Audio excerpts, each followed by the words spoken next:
retargeting has always been difficult. Rest position mismatch, the bone rolls are inconsistent, unpredictable results.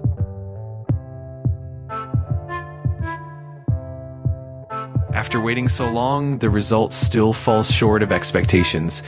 But now you can try my new plugin. It might be exactly what you need. Unlike the old methods, it's broken down into 5 clear steps. All you have to do is click 5 buttons, and at every step you can fine-tune things manually. Click step-by-step baking, and you'll go through these 5 stages. Let me walk you through them. 1. Create proxy. A proxy armature is generated containing only the mapped bones from the target skeleton. This serves as a flexible bridge for adjustments. 2. Align roll. Here the proxy's bone rolls are aligned. Most of the time it works automatically, but for unconventional bones, it's best to double-check them.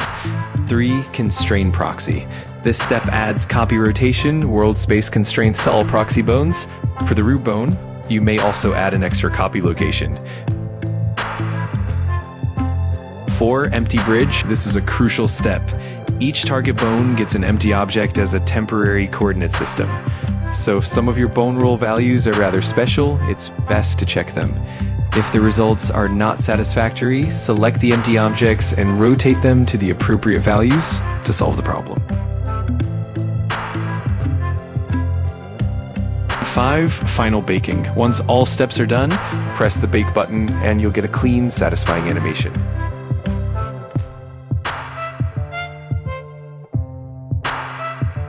If you move the source skeleton away a little, you can clearly see that there is almost no difference in their animations.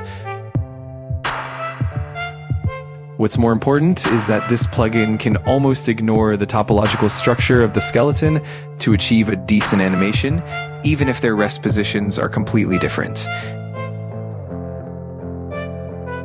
That's all. Thank you for watching. You can get the download link below the video and download it for free. Hope it could be helpful to your work. See you next time.